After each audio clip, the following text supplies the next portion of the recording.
Hi friends, ಇವತ್ತಿನ ಅದ್ಭುತ ವಿಡಿಯೋಗೆ ನಿಮ್ಮೆಲ್ಲರಿಗೂ ಆತ್ಮೀಯ ಸ್ವಾಗತ. ಫ್ರೆಂಡ್ಸ್, ಗಂಡನನ್ನು ಕಳೆದುಕೊಂಡು ವಿಧವೆಯಾಗಿದ್ದ ಒಬ್ಬ ಮಹಿಳೆಯ ಮನೆಗೆ ಸಾಧುವಿನ ವೇಷದಲ್ಲಿ ಒಬ್ಬ ವ್ಯಕ್ತಿ ಬಂದನು. ಅವಳ ಅದ್ಭುತ ಸೌಂದರ್ಯವನ್ನು ನೋಡಿದ ಅವನು ಅವಳ ಮುಗ್ಧತೆಯನ್ನು ಬಳಸಿಕೊಳ್ಳಲು ಒಂದು ಭಯಾನಕ ಸಂಚು ರೂಪಿಸಿದನು. ಸತ್ತ ನಿನ್ನ ಗಂಡನನ್ನು ನಾನು ಮಂತ್ರಶಕ್ತಿಯಿಂದ ಬದುಕಿಸುತ್ತೇನೆ ಎಂದು ನಂಬಿಸಿ ಅವಳನ್ನು ಕಾಡಿನಲ್ಲಿದ್ದ ತನ್ನ ಗುಡಿಸಲಿಗೆ ಕರೆದುಕೊಂಡು ಹೋದನು. ಆದರೆ ಆಶ್ರಮಕ್ಕೆ ಹೋದ ಅದೇ ರಾತ್ರಿ ಆ ಸಾಧು ತನ್ನ ನಿಜ ಸ್ವರೂಪವನ್ನು ಅವಳಿಗೆ ತೋರಿಸಿದನು. ಆ ರಾತ್ರಿ ಅವಳು ಒಂದು ಭಯಾನಕ ಮೋಸದ ಬಲೆಯಲ್ಲಿ ಸಿಲುಕಿಕೊಂಡಳು. ಅದರ ಪರಿಣಾಮ ಅವಳ ಜೀವನವನ್ನೇ ಬದಲಾಯಿಸಿತು. ಫ್ರೆಂಡ್ಸ್, ಅವಳ ಜೀವನದಲ್ಲಿ ನಡೆದ ದುರಂತ ಘಟನೆಯನ್ನು ಕೇಳಿದರೆ ನಿಮ್ಮ ಮೈ ಜುಮ್ ಎನ್ನುತ್ತದೆ. ಸೊ ಈ ವಿಡಿಯೋ ತುಂಬಾ ಇಂಟ್ರೆಸ್ಟಿಂಗ್ ಆಗಿದೆ, ಎಲ್ಲಿ ಕೂಡ ಸ್ಕಿಪ್ ಮಾಡದೆ ಪೂರ್ತಿಯಾಗಿ ನೋಡಿ. ಹಾಗೆ ಈ ವಿಡಿಯೋ ನಿಮ್ಗೆ ಇಷ್ಟವಾದರೆ ದಯವಿಟ್ಟು ಒಂದು ಲೈಕ್ ನೀಡಿ ನಮ್ಮ ಚಾನೆಲ್ ಅನ್ನು ಸಬ್ಸ್ಕ್ರೈಬ್ ಮಾಡಿಕೊಳ್ಳಿ. ಹಸಿರಿನಿಂದ ಕಂಗೊಳಿಸುವ ಒಂದು ಸುಂದರವಾದ ಹಳ್ಳಿ ಹಂಪಿಪುರ. ಆ ಊರಿನ ಜನರೆಲ್ಲರೂ ಕೃಷಿಯನ್ನು ನಂಬಿ ಬದುಕುತ್ತಿದ್ದರು ಮತ್ತು ಅಲ್ಲಿನ ಜನರು ಮೂಢನಂಬಿಕೆಗಳಿಗೆ ಹೆಚ್ಚು ಮಹತ್ವ ಕೊಡುತ್ತಿದ್ದರು. ಅಂತ ಊರಿನ ಕೊನೆಯಲ್ಲಿ ಒಂದು ಚಿಕ್ಕ ಮನೆ ಇತ್ತು. ಆ ಮನೆಯಲ್ಲಿ ಯಾವಾಗಲೂ ನಿರಾವ ಮೌನ ಆವರಿಸುತ್ತಿತ್ತು. ಆ ಮನೆಯಲ್ಲಿ ವೇದವತಿ ಎಂಬ ವಿಧವೆ ಒಬ್ಬಳೆ ವಾಸ ಮಾಡುತ್ತಿದ್ದಳು. ವೇದವತಿ ನೋಡಲು ಅಪ್ಸರೆಯಂತೆ ಸುಂದರವಾಗಿದ್ದಳು. ಅವಳ ಸೌಂದರ್ಯ ಎಂತವರನ್ನಾದರೂ ಮರಳುಗೊಳಿಸುವಂತಿತ್ತು. ಆದರೆ ಅವಳ ಕಣ್ಣುಗಳಲ್ಲಿ ಯಾವಾಗಲೂ ತುಂಬಿರುತ್ತಿದ್ದ ವಿಷಾದದ ಛಾಯೆಗಳು ಅವಳ ಸೌಂದರ್ಯವನ್ನು ಮರೆ ಮಾಡುತ್ತಿದ್ದವು. ಏಕೆಂದರೆ ಅವಳ ಗಂಡ ರಾಜನಾಥ್ ಮರದಿಂದ ಬಿದ್ದು ಮರಣ ಹೊಂದಿದ್ದನು. ಗಂಡ ಸತ್ತ ನಂತರ ವೇದವತಿ ಅನುಭವಿಸಿದ ನೋವು ಮತ್ತು ಸಂಕಷ್ಟ ಅಷ್ಟಿಷ್ಟಲ್ಲ.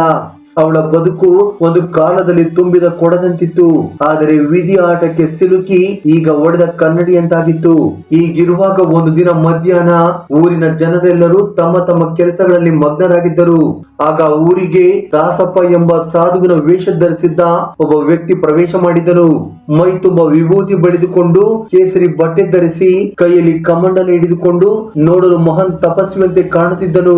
ಅವನು ಮನೆ ಮನೆಗೆ ಹೋಗಿ ಭಿಕ್ಷೆ ಬೇಡುತ್ತಾ ಕೊನೆಗೆ ವೇದವತಿಯ ಮನೆ ಮುಂದೆ ಬಂದು ನಿಂತನು. ಭಿಕ್ಷಾ ಅಂದೇ ತಾಯಿ ಎಂದು ಜೋರಾಗಿ ಕೂಗಿದನು.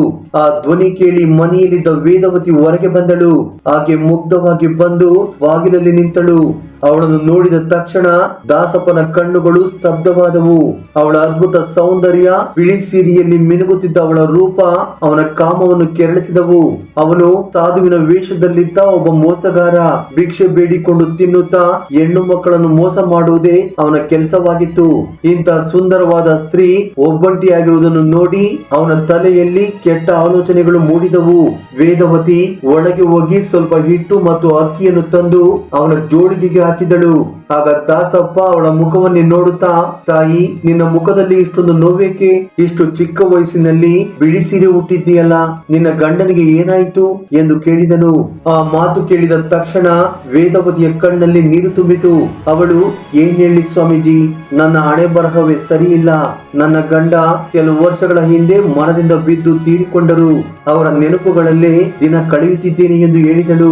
ಅವಳ ಮಾತು ಕೇಳಿದ ತಕ್ಷಣ ದಾಸಪ್ಪನ ಮನಸ್ಸಿನಲ್ಲಿ ಒಂದು ಸಂಚು ಸಿದ್ಧವಾಯಿತು. ಅವಳ ದುಃಖವನ್ನೇ ತನ್ನ ದುರಾಸೆಗೆ ಬಳಸಿಕೊಳ್ಳಲು ನಿರ್ಧಾರ ಮಾಡಿದ. ಅವನು ಕಣ್ಣೆ ತೋರಿಸುವನಂತೆ ನಟಿಸುತ್ತಾ, ಅಯ್ಯೋ ಪಾಪ, ಇಷ್ಟು ಚಿಕ್ಕ ವಯಸ್ಸಿನಲ್ಲಿ ದೇವರು ನಿನಗೆ ಇಂತಹ ಅನ್ಯಾಯ ಮಾಡಬಾರದಿತ್ತು. ನೀನು ನೋಡಲು ಸಾಕ್ಷಾತ್ ದೇವತೆಯಂತೆ ಕಾಣುತ್ತೀಯ. ಈ ವಯಸ್ಸಿನಲ್ಲಿ ನೀನು ಮರುಮದುವೆ ಏಕೆ ಮಾಡಿಕೊಳ್ಳಬಾರದು ಎಂದು ಪ್ರಶ್ನೆ ಮಾಡಿದನು. ಅದಕ್ಕೆ ವೇದವತಿ, ಬೇಡ ಸ್ವಾಮೀಜಿ, ನನ್ನ ಗಂಡನ ಸ್ಥಾನವನ್ನು ಯಾರು ತುಂಬಲಾರರು. ನಾನು ಸಾಯುವವರೆಗೂ ಅವರ ನೆನಪುಗಳಲ್ಲಿ ಬದುಕುತ್ತೇನೆ ಹೊರತು ಮರು ಮದುವೆ ಮಾಡಿಕೊಳ್ಳಲು ಇಷ್ಟವಿಲ್ಲ ಎಂದು ಹೇಳಿದಳು. ನೇರವಾಗಿ ಅವಳನ್ನು ವಶಪಡಿಸಿಕೊಳ್ಳುವುದು ತುಂಬಾ ಕಷ್ಟವೆಂದು ದಾಸಪ್ಪನಿಗೆ ಅರ್ಥವಾಯಿತು. ಅದಕ್ಕೆ ಅವನು ಪವಾಡದ ಹೆಸರಿನಲ್ಲಿ ಅವಳನ್ನು ಮೋಸ ಮಾಡಲು ನಿರ್ಧಾರ ಮಾಡಿದ. ಅವನು ಗಂಭೀರವಾದ ಧ್ವನಿಯಲ್ಲಿ, ನೋಡು ಮಗಳೇ, ನಿನ್ನ ಭಕ್ತಿ ಮತ್ತು ಪ್ರೇಮ ನೋಡಿ ನನಗೆ ಸಂತೋಷವಾಯಿತು. ನಾನೊಬ್ಬ ಸಿದ್ಧಿ ಪಡೆದ ಸಾಧು. ನಾನು ಮನಸ್ಸು ಮಾಡಿದರೆ ನಿನ್ನ ಗಂಡನನ್ನು ಮತ್ತೆ ಬದುಕಿಸುತ್ತೇನೆ ಎಂದು ಸುಳ್ಳು ಹೇಳಿದನು. ಆ ಮಾತು ಕೇಳಿ ವೇದವತಿಗೆ ಶಾಕ್ ಆಯಿತು. ಅವಳು ತನ್ನ ಕಿವಿಗಳನ್ನು ತಾನೇ ನಂಬಲಾಗಲಿಲ್ಲ. ಆಗ ಆಕೆ ಆಶ್ಚರ್ಯದಿಂದ, ನಿಜವಾಗ್ಲೂ ಹೇಳ್ತಿದ್ದೀರಾ ಸ್ವಾಮೀಜಿ? ಸತ್ತವರು ಮತ್ತೆ ಹುಟ್ಟಿ ಬರೋಕೆ ಸಾಧ್ಯನಾ ಎಂದು ಮತ್ತೆ ಆ ಸಾಧುವನ್ನ ಪ್ರಶ್ನೆ ಮಾಡಿದಳು. ದಾಸಪ್ಪ ಮುಗುಳ್ ನಗುತ್ತಾ, ಖಂಡಿತ ಸಾಧ್ಯ ಮಗಳೇ, ನಮ್ಮ ತಪಸ್ಸಿಗೆ ಅಸಾಧ್ಯವಾದದ್ದು ಯಾವುದೂ ಇಲ್ಲ. ಆದರೆ ಅದಕ್ಕೆ ನೀನು ಒಂದು ಕೆಲಸ ಮಾಡಬೇಕು. ಆ ಪೂಜಾ ವಿಧಿವಿಧಾನಗಳನ್ನು ಊರಲ್ಲಿ ಮಾಡಲು ಆಗುವುದಿಲ್ಲ. ಅದಕ್ಕೆ ಏಕಾಂತ ಬೇಕು. ನೀನು ನನ್ನ ಜೊತೆ ಕಾಡಿನಲ್ಲಿರುವ ನನ್ನ ಆಶ್ರಮಕ್ಕೆ ಬರಬೇಕು. ಅಲ್ಲಿ ನಾನು ಹೋಮ ಹವನಗಳನ್ನು ಮಾಡಿ ನಿನ್ನ ಗಂಡನ ಪ್ರಾಣವನ್ನು ಮಾಡಿ ತರುತ್ತೇನೆ ಎಂದು ನಂಬಿಸಿದನು. ವೇದವತಿ ಮುಗ್ಧ ಮಹಿಳೆ, ಜೊತೆಗೆ ಮೂಢನಂಬಿಕೆಗಳ ಬಗ್ಗೆ ಹೆಚ್ಚು ಆಸಕ್ತಿ ಇದ್ದವಳು. ಗಂಡನ ಮೇಲಿನ ಪ್ರೇಮದಿಂದ ಅವಳು ವಿವೇಚನೆ ಕಳೆದುಕೊಂಡಳು. ಅವಳು ಹಿಂದೆ ಮುಂದೆ ಯೋಚಿಸದೆ ದಾಸಪ್ಪನ ಜೊತೆ ಹೋಗಲು ಒಪ್ಪಿಕೊಂಡಳು. ದಾಸಪ್ಪನಿಗೆ ತನ್ನ ಯೋಜನೆ ಫಲಿಸುತ್ತಿದೆ ಎಂದು ತುಂಬಾ ಸಂತೋಷವಾಯಿತು. ಆಗ ತಡ ಮಾಡದೆ ವೇದವತಿಯನ್ನು ಕರೆದುಕೊಂಡು ಹೊರಟನು. ದಾಸಪ್ಪ ಮುಂದೆ ನಡೆಯುತ್ತಿದ್ದರೆ ವೇದವತಿ ತಲೆ ತಗ್ಗಿಸಿಕೊಂಡು ಅವನ ಹಿಂದೆ ನಡೆದುಕೊಂಡು ಹೋದಳು. ಅವರಿಬ್ಬರು ಕಾಡಿನ ದಾರಿಯಲ್ಲಿ ನಡೆಯಲಾರಂಭಿಸಿದರು. ದಾರಿ ನಿರ್ಜನವಾಗಿತ್ತು. ಸುತ್ತಲೂ ದಟ್ಟವಾದ ಮರಗಳು, ಪಕ್ಷಿಗಳ ಶಬ್ದ ಬಿಟ್ಟರೆ ಮತ್ತೇನು ಕೇಳಿಸುತ್ತಿರಲಿಲ್ಲ. ದಾಸಪ್ಪ ದಾರಿಯುದ್ದಕ್ಕೂ ಅವಳ ಸೌಂದರ್ಯವನ್ನು ನೋಡುತ್ತಾ ಆಶ್ರಮಕ್ಕೆ ಹೋದ ಮೇಲೆ ಅವಳನ್ನು ಹೀಗೆ ತನ್ನೊಡನಾಗಿ ಮಾಡಿಕೊಳ್ಳಬೇಕು ಎಂದು ಯೋಚಿಸುತ್ತಾ ಹೆಜ್ಜೆ ಹಾಕುತ್ತಿದ್ದನು. ವೇದವತಿ ಮಾತ್ರ ತನ್ನ ಗಂಡ ಮತ್ತೆ ಬರುತ್ತಾರೆ ಎಂಬ ಕನಸಿನ ಲೋಕದಲ್ಲಿ ವಿಹರಿಸುತ್ತಿದ್ದಳು. ದಾಸಪ್ಪನ ಮೇಲಿದ್ದ ಕುರುಡು ನಂಬಿಕೆ ಅವಳನ್ನು ಆಪತ್ತಿನ ಕಡೆಗೆ ನಡೆಸುತ್ತಿತ್ತು. ಸಂಜೆಯಾಗುವ ಹೊತ್ತಿಗೆ ಅವರು ಕಾಡಿನ ಮಧ್ಯದಲ್ಲಿದ್ದ ದಾಸಪ್ಪನ ಚಿಕ್ಕ ಗುಡಿಸಲನ್ನು ತಲುಪಿದರು. ಸುತ್ತಲೂ ಮರಗಳು, ಪೊದೆಗಳು ತುಂಬಿದ್ದವು. ಆ ಜಾಗ ನೋಡಲು ತುಂಬಾ ಭಯಂಕರವಾಗಿತ್ತು. ವೇದವತಿಗೆ ಸ್ವಲ್ಪ ಭಯವಾಯಿತು. ಅವಳು ಭಯಪಡುತ್ತಲೇ, ಸ್ವಾಮೀಜಿ, ಇಲ್ಲಿನ ಪೂಜೆ ಮಾಡೋದು? ನನ್ನ ಗಂಡ ಯಾವಾಗ ಬರುತ್ತಾರೆ ಎಂದು ಕೇಳಿದಳು. ದಾಸಪ್ಪ ಅವಳ ಭಯವನ್ನು ಹೋಗಲಾಡಿಸಲು ನಯವಾಗಿ ಮಾತನಾಡಿದನು. ಭಯಪಡಬೇಡ ಮಗಳೇ, ಇದು ಪವಿತ್ರವಾದ ಸ್ಥಳ. ಇಲ್ಲಿಗೆ ಯಾವ ದುಷ್ಟಶಕ್ತಿಯೂ ಬರುವುದಿಲ್ಲ. ನೀನು ಧೈರ್ಯವಾಗಿರು. ಈ ರಾತ್ರಿ ನಾವು ಪೂಜೆ ಶುರು ಮಾಡೋಣ ಎಂದು ಹೇಳಿ ಅವಳನ್ನು ಗುಡಿಸಲಿನ ಒಳಗೆ ಕರೆದುಕೊಂಡು ಹೋದನು. ರಾತ್ರಿ ಆಯಿತು. ಕಾಡಿನ ಕತ್ತಲೆ ಮತ್ತು ನಿಶ್ಶಬ್ದವನ್ನು ನೋಡಿ ವೇದವತಿಗೆ ಇನ್ನಷ್ಟು ಆತಂಕವಾಯಿತು. ದಾಸಪ್ಪ ತನ್ನ ನಾಟಕ ಶುರು ಮಾಡಿದನು. ನೀನು ಪ್ರಯಾಣ ಮಾಡಿ ಸುಸ್ತಾಗಿದ್ದೀಯಾ? ಜೊತೆಗೆ ಈಗ ತುಂಬಾ ತಡವಾಗಿದೆ. ಈ ರಾತ್ರಿ ಇಲ್ಲೇ ಮಲಗಿ ವಿಶ್ರಾಂತಿ ತಗೋ, ನಾಳೆ ಪೂಜೆ ಮಾಡೋಣ ಎಂದು ಹೇಳಿದನು. ವೇದವತಿಗೆ ಆತಂಕವಿದ್ದರೂ ತಪ್ಪದೆ ಗುಡಿಸಲಿನ ಒಂದು ಮೂಲೆಯಲ್ಲಿ ಮಲಗಿದಳು. ದಾಸಪ್ಪನಿಗೆ ನಿದ್ರೆ ಬರುತ್ತಿಲ್ಲ. ಅವನು ಹಾಸಿಗೆ ಮೇಲೆ ಮಲಗಿದ್ದರೂ ಅವನ ಗಮನವೆಲ್ಲ ವೇದವತಿಯ ಮೇಲೆ ಇತ್ತು. ಅವಳ ಸೌಂದರ್ಯ ಅವನನ್ನು ಕಾಡುತ್ತಿತ್ತು. ಸಮಯ ಕಳೆದಂತೆ ವೇದವತಿ ಗಾಢ ನಿದ್ರೆಗೆ ಜಾರಿದಳು. ದಾಸಪ್ಪ ಮೆಲ್ಲಗೆ ಎದ್ದು ವೇದವತಿ ಹತ್ತಿರ ಹೋದನು. ಸ್ವಲ್ಪ ಸಮಯ ಅವಳನ್ನೇ ನೋಡುತ್ತಾ ನಿಂತನು. ವೇದವತಿಗೆ ಏನು ಅಸಹಜ ಅನುಭವವಾಗಿ ಎಚ್ಚರವಾಯಿತು. ಕಣ್ಣು ತೆರೆದು ನೋಡುವಾಗ ದಾಸಪ್ಪ ತನ್ನ ಹತ್ತಿರ ನಿಂತಿರುವುದನ್ನು ಕಂಡು ಬೆಚ್ಚಿ ಬಿದ್ದಳು. ಸ್ವಾಮೀಜಿ, ಏನಾಯ್ತು? ಏಕೆ ಇಲ್ಲಿ ನಿಂತಿದ್ದೀರಾ ಎಂದು ಗಾಬರಿಯಿಂದ ಕೇಳಿದಳು. ದಾಸಪ್ಪ ತಡವರಿಸುತ್ತಾ, ಏನಿಲ್ಲ ಮಗಳೇ, ನಿನಗೆ ಚಳಿ ಆಗುತ್ತಿದೆಯೇನೋ ಎಂದು ಒದಗಿ ಕೊಡಲು ಬಂದೆ ಎಂದು ನಾಟಕವಾಡಿದಳು. ವೇದವತಿ ಅವನ ಮಾತನ್ನು ನಂಬಿ, ಪರವಾಗಿಲ್ಲ ಸ್ವಾಮೀಜಿ, ಅಷ್ಟೇನು ಚಳಿ ಇಲ್ಲ, ನೀವು ಕೂಡ ನಡೆದು ಸುಸ್ತಾಗಿರುತ್ತೀರಿ, ಹೋಗಿ ಮಲಗಿಕೊಳ್ಳಿ ಎಂದು ಹೇಳಿ ಮತ್ತೆ ಮಲಗಿದಳು. ಆಗ ದಾಸಪ್ಪ ಮತ್ತೆ ತನ್ನ ಜಾಗಕ್ಕೆ ಹೋಗಿ ಮಲಗಿದನು. ಆದರೆ ಅವನ ಮನಸ್ಸಿನಲ್ಲಿ ಏಳಲಾರದ ಕಾಮದ ಬೆಂಕಿ ಜೋರಾಗಿ ಉರಿಯುತ್ತಿತ್ತು. ಮಾರನೇ ದಿನ ಬೆಳಗಾಯಿತು. ವೇದವತಿ ಎದ್ದು ದಾಸಪ್ಪನ ಹತ್ತಿರ ಬಂದು, ಸ್ವಾಮೀಜಿ, ಇವತ್ತು ಪೂಜೆ ಮಾಡ್ತಿರಲ್ವಾ? ನನ್ನ ಗಂಡ ಯಾವಾಗ ಬರುತ್ತಾರೆ ಎಂದು ಆತುರದಿಂದ ಕೇಳಿದಳು. ದಾಸಪ್ಪ ಗಂಭೀರವಾಗಿ ಆಲೋಚನೆ ಮಾಡುತ್ತಿರುವಂತೆ ನಟಿಸಿ, ಹೌದು, ಇವತ್ತು ರಾತ್ರಿ ನಾನು ಜಪಕ್ಕೆ ಕೂರುತ್ತೇನೆ. ಆದರೆ ಒಂದು ದೊಡ್ಡ ಸಮಸ್ಯೆ ಇದೆ ಎಂದು ಹೇಳಿ ಸುಮ್ಮನಾದನು. ವೇದವತಿ ಆತಂಕದಿಂದ, ಏನು ಸಮಸ್ಯೆ ಸ್ವಾಮೀಜಿ ಎಂದು ಕೇಳಿದಳು. ಆಗ ದಾಸಪ್ಪ ತನ್ನ ನಿಜ ಬಣ್ಣ ಬಯಲು ಮಾಡಲು ಶುರು ಮಾಡಿದನು. ಅವನು ಮೆಲ್ಲಗೆ, ನೋಡು ಮಗಳೇ, ಈ ಮೃತ ಸಂಜೀವಿನಿ ವಿದ್ಯೆ ತುಂಬಾ ಕಷ್ಟಕರವಾದದ್ದು.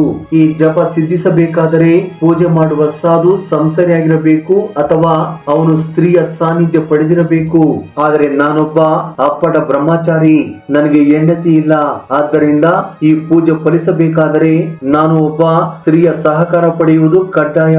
ಆಗ ಮಾತ್ರ ನನ್ನ ಮಂತ್ರಕ್ಕೆ ಶಕ್ತಿ ಬರುತ್ತದೆ ಎಂದು ಹಸಿ ಸುಳ್ಳು ಹೇಳಿದನು.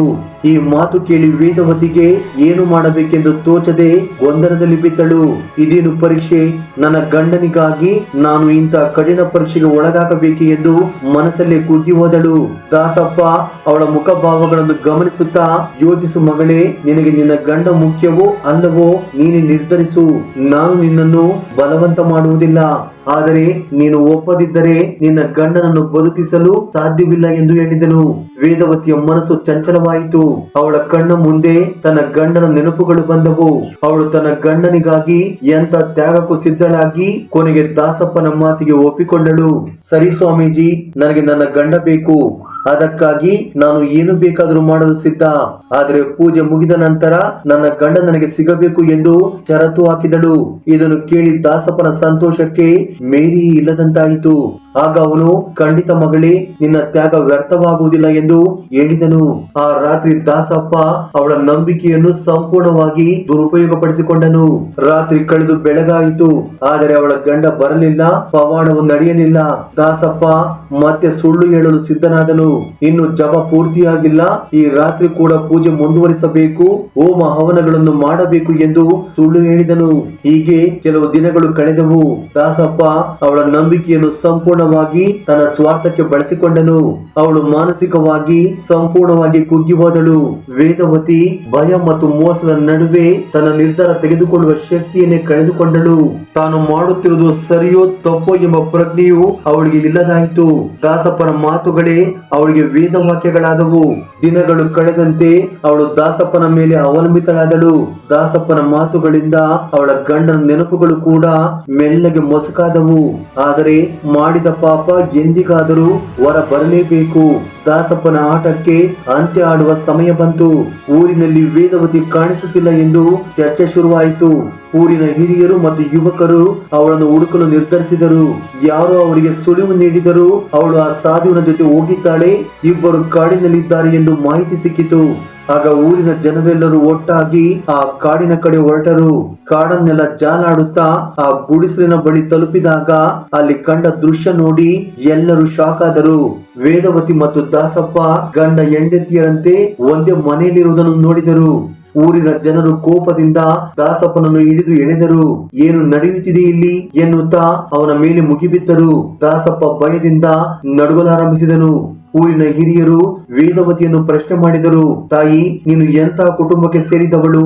ಇದೇನು ಕೆಲಸ ಮಾಡುತ್ತಿದ್ದೀಯಾ? ಈ ಕಪಟ ಮನುಷ್ಯನ ಜೊತೆ ಸೇರಿ ಮರ್ಯಾದೆ ಕಳೆಯುವ ಕೆಲಸ ಮಾಡುತ್ತಿದ್ದೀಯಾ ಎಂದು ಅವಳನ್ನು ಬೈಯುವುದಕ್ಕೆ ಶುರು ಮಾಡಿದರು. ಆಶ್ಚರ್ಯವೇನೆಂದರೆ ವೇದವತಿ ದಾಸಪ್ಪನ ಪರವಾಗಿ ಮಾತನಾಡಿದಳು. ಇಲ್ಲ, ಇವರು ಕೆಟ್ಟವರಲ್ಲ, ಇವರು ನನ್ನ ಗಂಡನನ್ನು ಬದುಕಿಸುವುದಕ್ಕಾಗಿ ಪೂಜೆ ಮಾಡುತ್ತಿದ್ದಾರೆ. ಅದಕ್ಕೆ ನಾನು ಇವರಿಗೆ ಸಹಕರಿಸುತ್ತಿದ್ದೇನೆ. ಇದರಲ್ಲಿ ತಪ್ಪೇನಿದೆ ಎಂದು ವಾದಿಸಿದಳು. ಅವಳ ಮಾತುಗಳನ್ನು ಕೇಳಿದ ಊರಿನವರಿಗೆ ಅವಳು ದಾಸಪ್ಪನ ಮೋಸಕ್ಕೆ ಯಾವ ಮಟ್ಟಕ್ಕೆ ಬಲಿಯಾಗಿದ್ದಾಳೆ ಎಂದು ಅರ್ಥವಾಯಿತು.